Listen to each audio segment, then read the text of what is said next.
শিৱসাগৰত ৰাইজৰ দলৰ প্ৰাৰ্থী অখিল গগৈৰ সংবাদ মেল। শিৱসাগৰ উন্নয়নৰ পৰিকল্পনা প্ৰকাশ কৰিলে অখিল গগৈয়ে। 2021ৰ নিৰ্বাচন আৰু 2026ৰ নিৰ্বাচন তুলনা কৰা সম্ভৱ নহয়।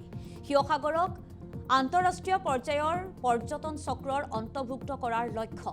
ঐতিহাসিক ৰামখা পীঠ আৰু অজান পীৰ দৰগাহক লৈও বিশেষ পৰিকল্পনা। শিৱসাগৰত এডুকেশ্যন হাব হিচাপে গঢ়ি তোলাৰ লক্ষ্য অখিল গগৈৰ। প্ৰথমবাৰৰ কাৰণে নিজৰ কাৰণে নিজে ভোট বিচাৰিছোঁ। মোৰ জীৱনৰ প্ৰথম অভিজ্ঞতা।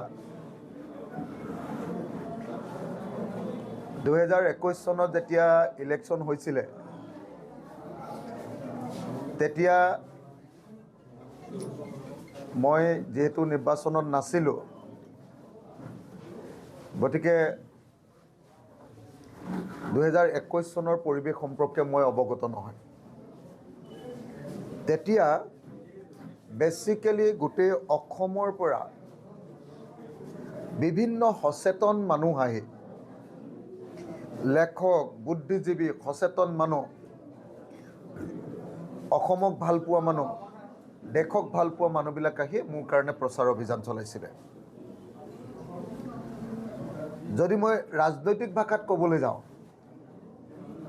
যুদ্ধৰ ভাষাত, ইলেকশ্যনটোক যুদ্ধ বুলি কয়, যুদ্ধৰ ভাষাত যদি ক'বলৈ যাওঁ তেতিয়াহ'লে এইটো যোৱাবাৰ যুদ্ধখন 21ৰ যুদ্ধখন আছিলে মিলিচিয়াৰ দ্বাৰা কৰা যুদ্ধ। আৰু এইবাৰৰ যুদ্ধখন হ'ল স্থায়ী সৈন্য নিজৰ অঞ্চলত নিজে বহি লৈ স্থায়ী সৈন্য নিজৰ ৰাইজে ভোট বিচৰাৰ যুদ্ধ। গতিকে যোৱাবাৰৰ নিৰ্বাচন আৰু এইবাৰৰ নিৰ্বাচনৰ মাজত এটা আকাশ পাতাল পাৰ্থক্য আছে। 1 নম্বৰ। 2 নম্বৰ, যোৱাবাৰৰ নিৰ্বাচনত আমি ৰাইজৰ দল অকলশৰীয়া আছিলোঁ। এইবাৰৰ নিৰ্বাচনত আমাৰ লগত কংগ্ৰেছ দল আছে, আমাৰ লগত জাতীয় পৰিষদ আছে আৰু আমাৰ লগত বামপন্থী দলকেইটাও আছে।